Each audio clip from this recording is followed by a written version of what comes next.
now live from Palin Music Studios in Springfield, Missouri, it's Wake Up with Greg. Here's your host, Greg. Hey, good morning, friends. Happy Friday to you, and welcome to Wake Up with Greg. I'm your host, Greg Rosander with Palin Music Center, and it's a beautiful Friday morning. Happy to be here with you to get your day started in the right direction. Sun is shining outside. Actually, the sun isn't really shining. It's a little cloudy outside, but some overcast. Maybe we're going to get some rain that we desperately need. But temperatures are nice, at least a little cool this morning, but not not like it was last week. But I think we're heading back into a cool cycle, so we'll see. Hoping fall is on the way because that is definitely my favorite time of year. And I've got the right shirt for it today. We'll talk about the shirt in a minute. Good morning to the folks on the chat already. Mom is here. Peyton is here. Happy Friday, brother. Max is here. Good morning. Happy to see you all on the chat. So who am I? What are we doing? Why are we here? This is our daily morning show every weekday morning, 8:30 a.m. Central on our Palin Music Band and Orchestra YouTube channel.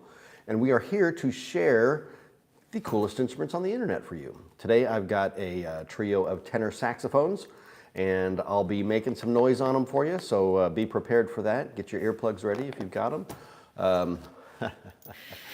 You're supposed to laugh at that. Anyway, so yeah, we've got some tenor saxophones to show you. One that I just walked in the door this morning, brand spanking new.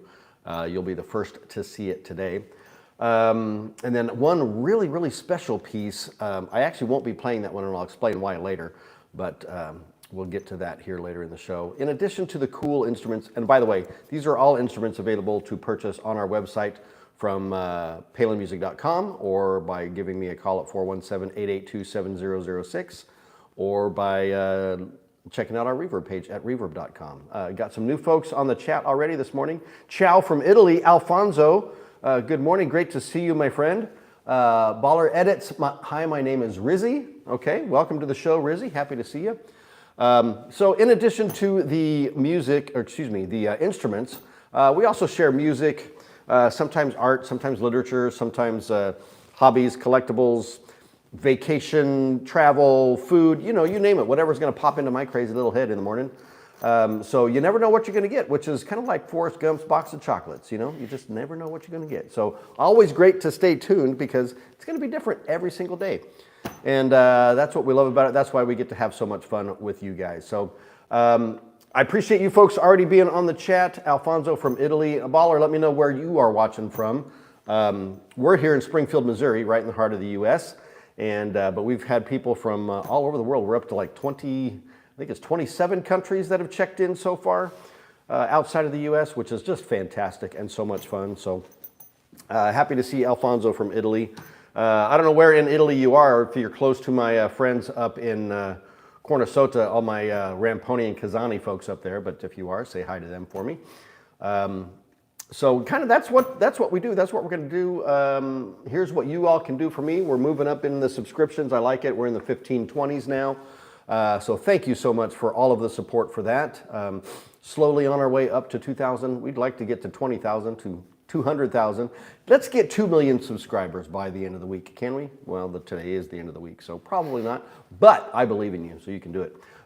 Yusuf Isen, do you know any Turkish songs?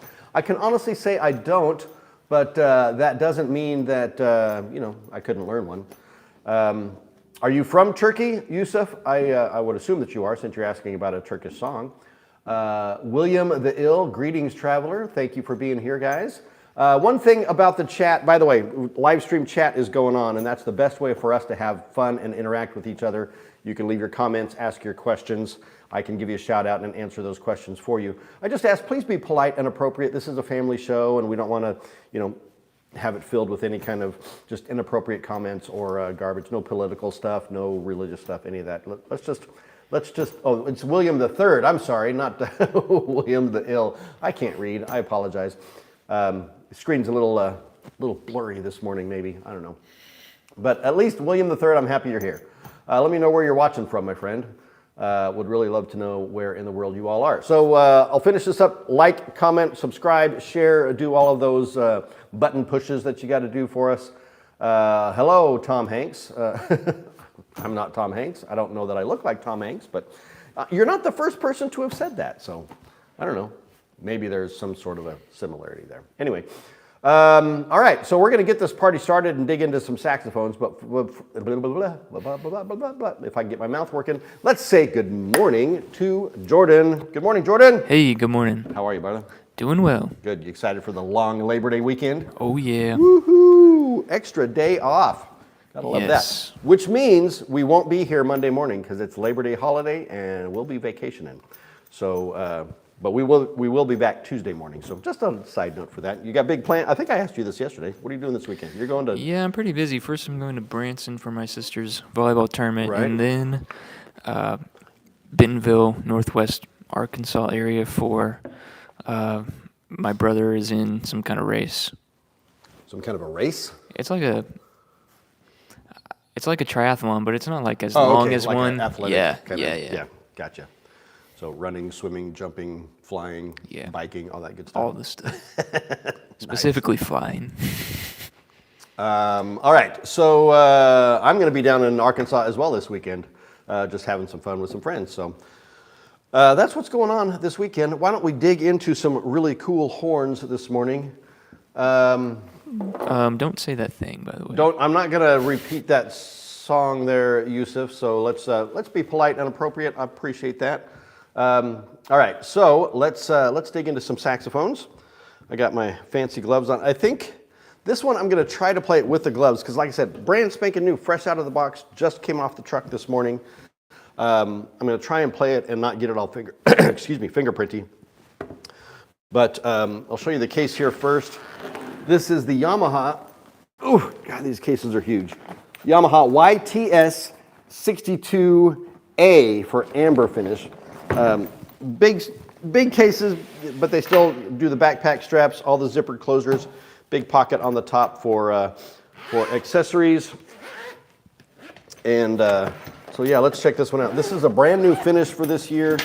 Just came out, and when Yamaha does something new, they always do it upright because this thing is gorgeous. Let me get these gloves on because, like I said, don't want to mess up this pretty horn with my grubby fingerprints here. But check this out. Stay. Okay, there we go. Look at that. Isn't that just absolutely beautiful? This is the Yamaha 62. So this is their workhorse. Their for lack of a better term, Yamaha's Mark VI. It's been their most popular model for decades. They've refined it over the years and just really made it a fantastic horn. Great for any style of playing and one that you can always rely on for whatever your musical tastes are. Fantastic intonation on this horn, fantastic sound. I can't say enough beautiful things, but it's a beautiful horn. Look at the contrast. They call this the amber finish, and you get that just gorgeous contrast on the hand engraving there. Just stunning horn. You know, some companies call this a cognac finish or a cafe finish because it kind of has a coffee vibe to it. A bourbon finish, cognac, whatever. It's just rich and thick and beautiful. I absolutely love it. Let's put this thing together, see if I can make some noise on it. All of the features that you want on a pro horn: high F sharp, front F, detachable bow, post to rib construction, mother of pearl key touches.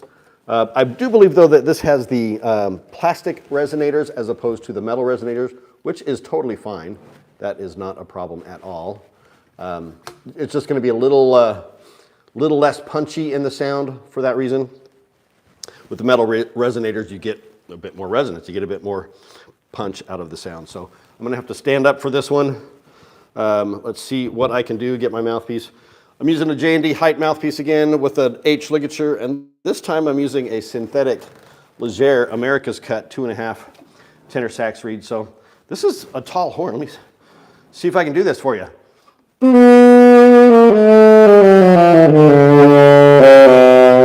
Ooh, got to warm up for the morning. You know what? I can't do this with the gloves on. It's so slippery. I just don't want to damage anything. Here we go.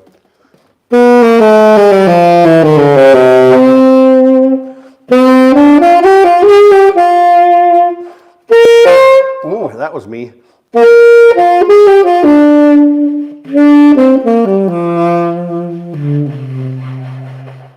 So you can really get just all sorts of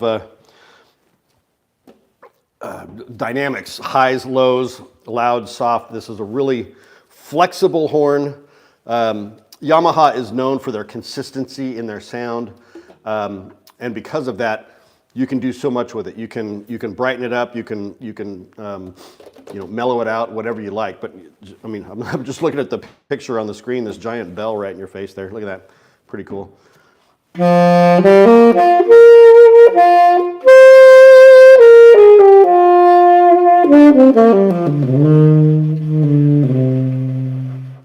All right, that's enough noodling on that because we got more stuff to do. But that's the Yamaha YTS 62 Mark III in the amber finish with the letter A on there. I think I've only touched the little key parts here, so I'm going to use the glove to take this apart to keep it nice and pretty. Take that there, put that cap in there, and then we will set this one aside to move on to the next horn here in just a minute. This has blue steel needle springs, by the way, which is also a higher grade feature. Hand hammered bell. It's just top grade stuff, folks. Check this one out, and it's one of the more affordable pro tenors out there. So it's a great horn for any advancing player in high school or college, or like I said, any pro player that's needing a horn that's super reliable, fantastic intonation, looks great, sounds great, and is not going to break the bank for you. So that is horn number one. Set that one aside, grab the next one here. What's next, my friend, Mr. Jordan? All right, can you recommend some music to us today? I can. I figured since we're talking tenor saxes today that I would play, or not, I can't play it, but I can share it with you. Probably one of the most iconic tenor sax pieces and artists of all time. I'm trying to get my ligature to stay tight here. Been having a trouble with that lately, so I don't know what's going on.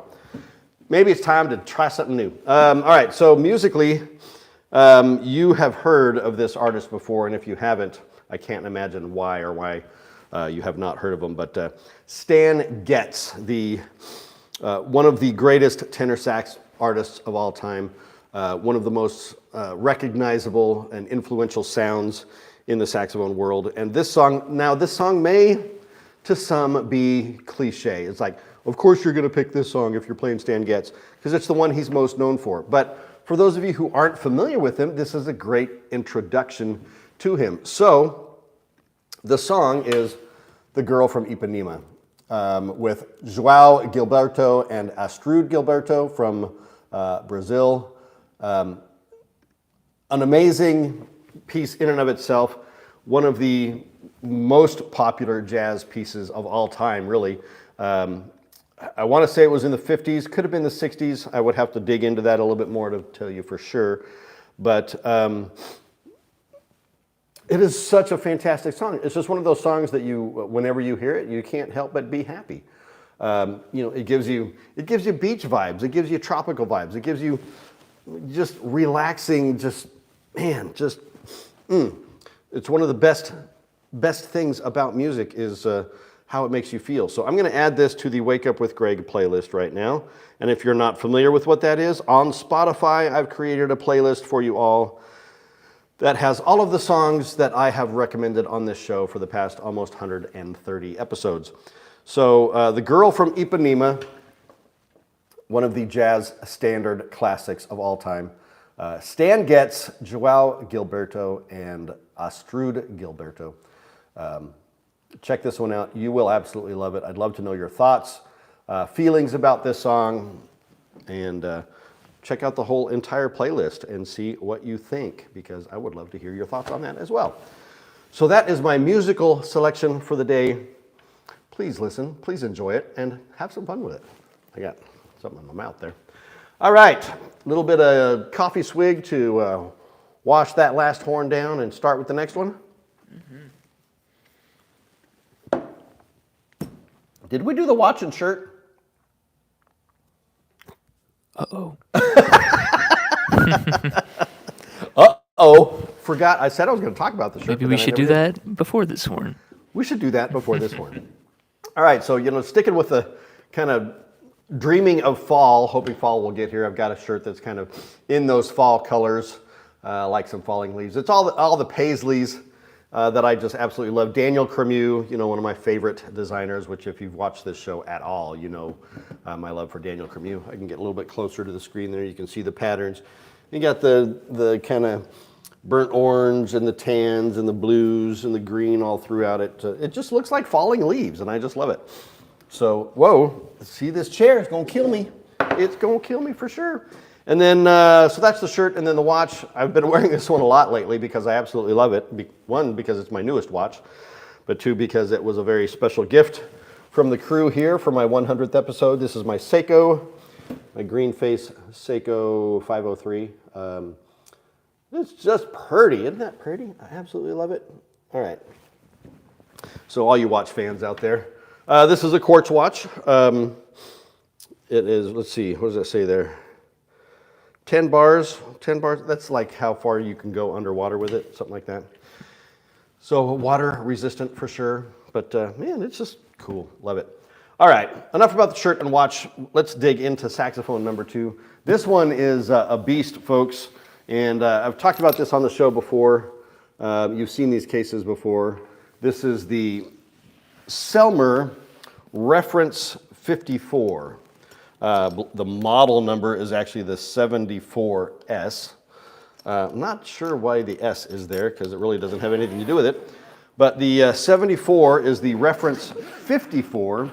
And by Reference 54, we're referring to the Mark VI, of course, with Selmer.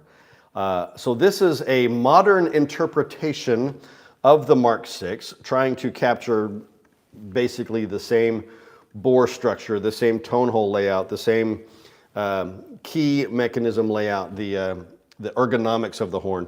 For all intents and purposes, a copy of the Mark VI, but yet with some minor enhancements, modern mechanicals and manufacturing techniques and whatnot to just improve it a bit. Now, that being said, this horn came out several years ago. This one we've had in stock for just a little bit, but Selmer has honestly already moved on with their Supreme model saxophones, which I have yet to receive the tenor from Selmer. So come on, guys, send me that horn. And then now they've got the signature model tenor. Well, they've got it in the alto. I'm not sure if they've got it in the tenor yet, but we've got our eyes out for it, and we're waiting to see what comes up with that. But let me just dig into this one. This one is a matte finish horn, so I'm not going to worry about the gloves on this one because it's not really going to show any fingerprints anyway. But I just love the simplicity of this horn cosmetically. Beautiful matte finish. And it's just raw. There's no engraving on it at all other than the Selmer reference logo there. You can see that in the light. And so basically what we're talking about is a modern version of the Mark VI. All of the professional features that you want. Now this one, it has some rib construction, some post construction, so kind of a hybrid between the two. Certainly high-grade leather pads, metal tone boosters, mother of pearl key touches, everything that you would expect on a high-grade horn like this. So let's see if we can make some noise and do it some justice on this guy here. This is the Selmer Reference 54, the model 74S. And I'm gonna stand back up for this one. All right, here it goes, folks. We're going to give it my best shot here. Ooh. The key layout is completely different. The spacing and everything from the Yamaha. I'm really more used to Yamaha kind of key layout, but so this one's a little stretchy for me, but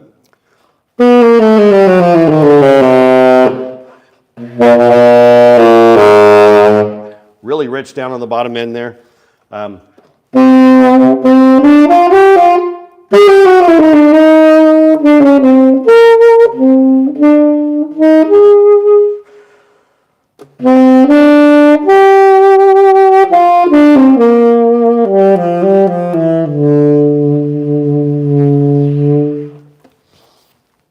I love it.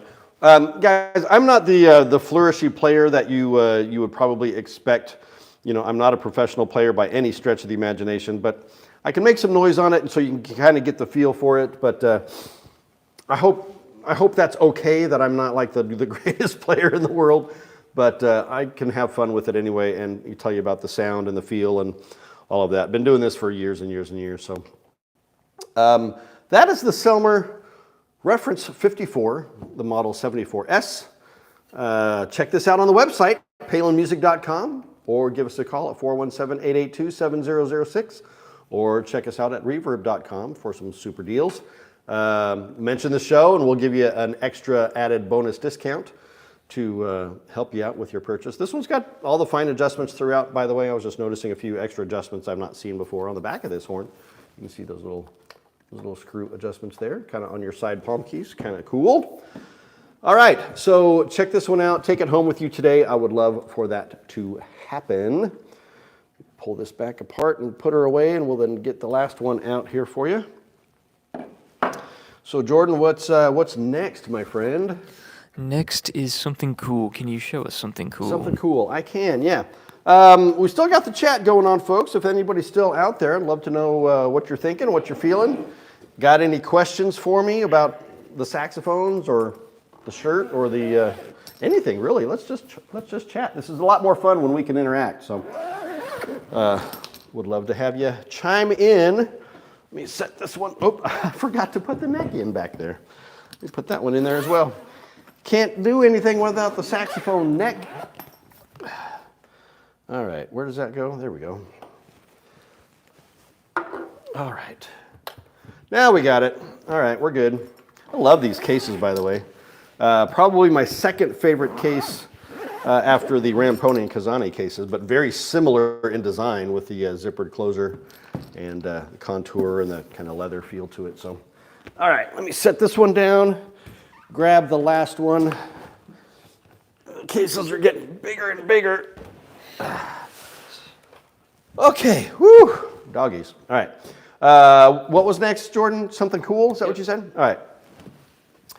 My something cool today, I had an original plan for something kind of carrying on of the theme of the past couple days of, the hot rod car culture and World War II airplanes, and I don't know, it's kind of an all intermixed kind of deal. But I was unable to locate the pieces that I wanted to share this morning in my house, so I've got to do some more digging this weekend to see where those actually are. David, is it Cañaveral? I don't know how to pronounce that, but saludos. Saludos to you, my friend, as well. Where are you watching from in the world? I would love to know. But if you've watched this show at all, and I've talked about this artist at least briefly, this is one of my favorite artists of all time, and you've seen this on my set, this little booklet here of Benny Goodman. So I'm not talking about Benny Goodman today. I'm talking about the artist that created this drawing, Al Hirschfeld, okay? So Al Hirschfeld is one of my favorite artists of all time. I found this book in an antique store, Hirschfeld by Hirschfeld. And what's great about Al Hirschfeld is he's simply just black and white line drawings and strong caricatures of artists and musicians and actors and just famous people in general. One of his most famous subjects, Carol Channing from Broadway musicals and whatnot. He kind of got his start with this whole thing in the Broadway theater realm. But I'm going to show you some of my favorites from this particular book, some of the different and iconic drawings here. This particular one, this is, Edward James Olmos from the musical or the film Zoot Suit, famous in the 70s, I think Zoot Suit came out. But just such a very cool drawing there. Let me hit some of the others that I love. Some icons of the music world. Uh-oh, I just lost one there. Anyway, I'll find it. You got Bing Crosby there. You got Bob Hope there. But you can see the simplicity with which he does these drawings. Again, just simple line drawings. There was one, let's see if I can find it.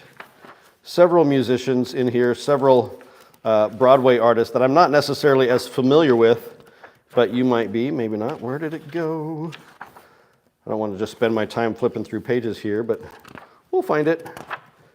Coming up, I think it's coming up right about now. Come on. Oh, goodness. All right, well, here's one.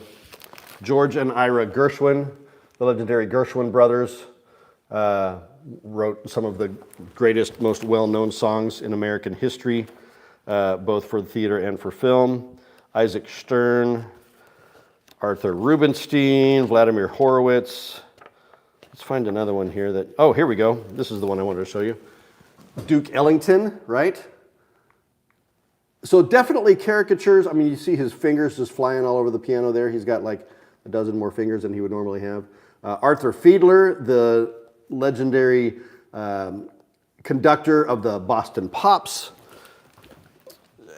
And, you know, to capture that in just that simple line from his hand, you know, across his body to, I mean, it's so simple, but it captures exactly the feeling and you know exactly who it is just by looking at it. You didn't even need the caption to tell you who it is.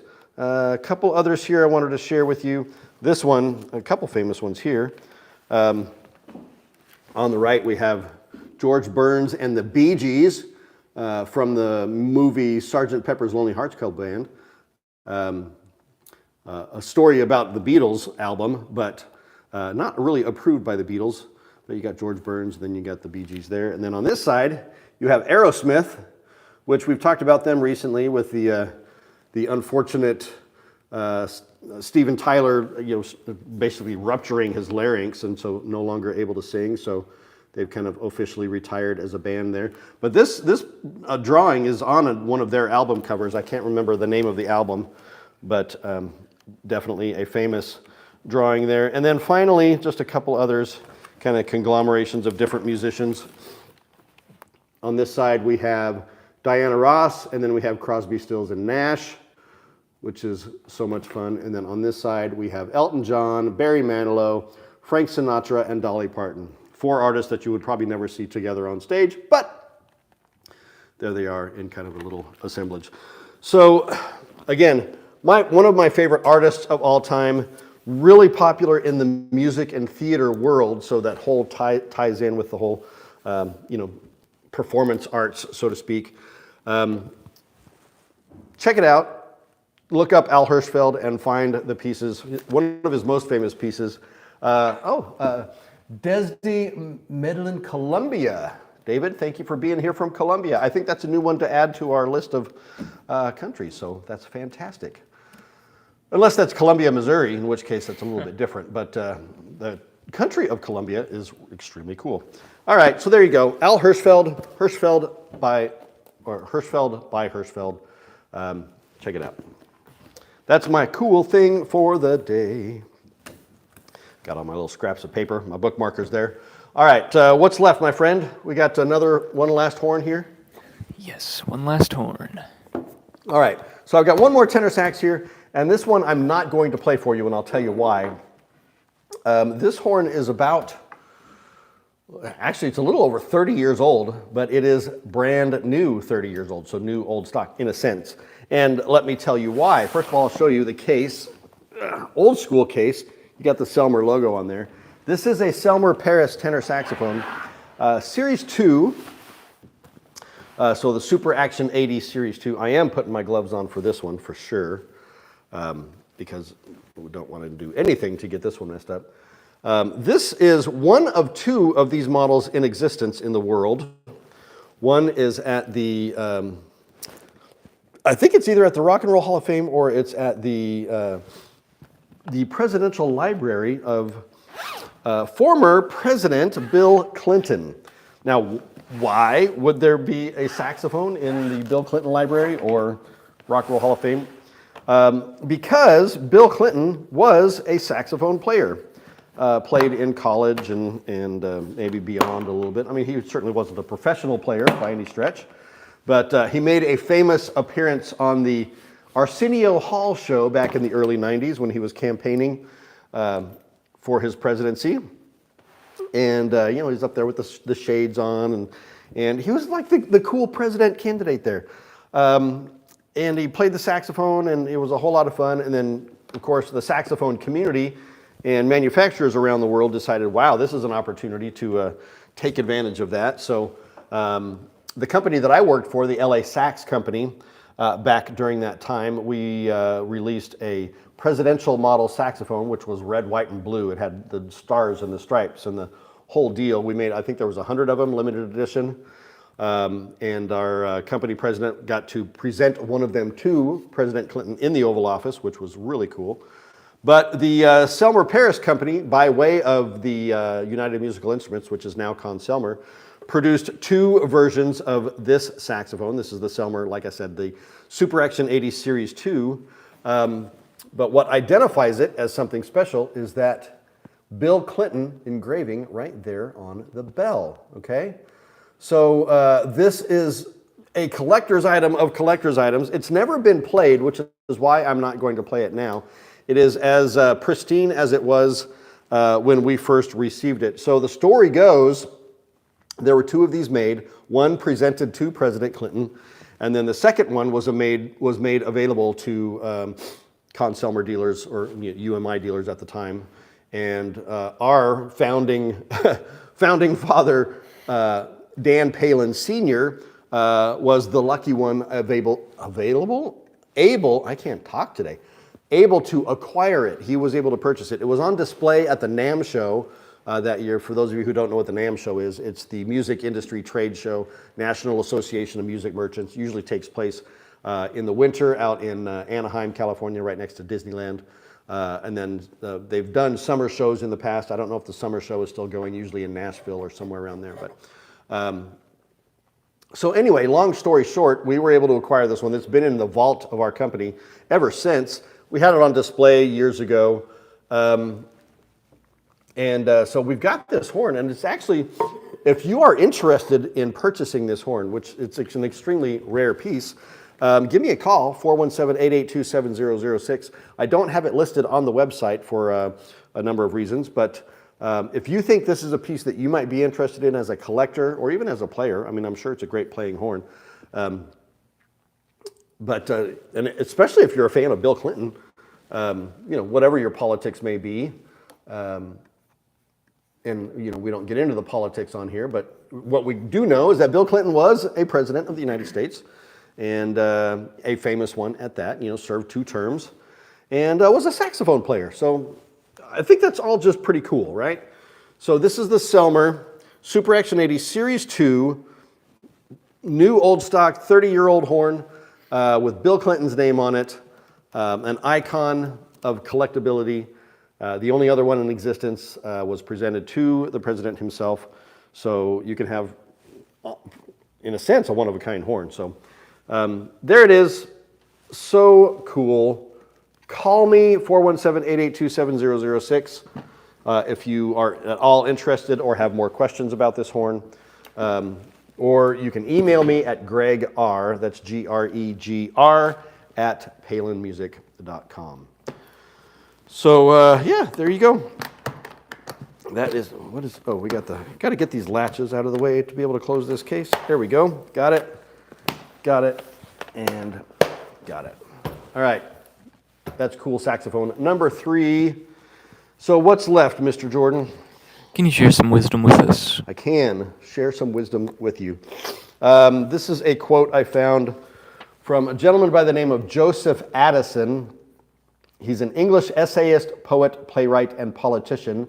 17th century, actually, so actually late 17th century, early 18th century. Around the, I think he was born in 1672, somewhere around there. Died in 1720, somewhere around there. Not very old, which is kind of sad, but one of the founding publishers of the magazine called The Spectator. I don't know if that's even still around, probably not, from 300 years ago.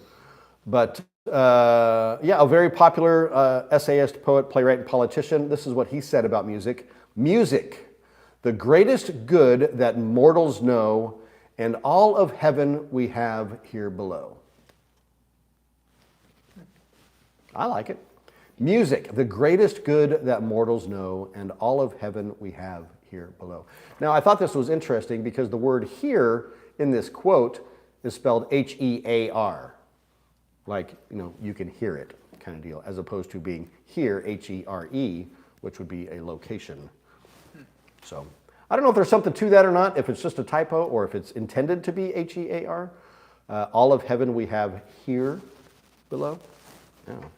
Music, the greatest good that mortals know. All right, that's my piece of wisdom for the day. It's Friday, folks. Let's finish up the week strong. I hope you had a good morning and off to a great start. It is Labor Day weekend here in the U.S. I don't know what you guys do overseas, but we're going to have a nice 3-day weekend holiday, and we'll be back here Tuesday morning at 8:30 as usual to show you some more cool horns. So thank you so much for watching and being here and contributing to the chat. Let me leave you with this thought. Helping people make meaningful music is what we do. And when you're ready, I'm here for you too. Have a great weekend. See you next week. Bye-bye.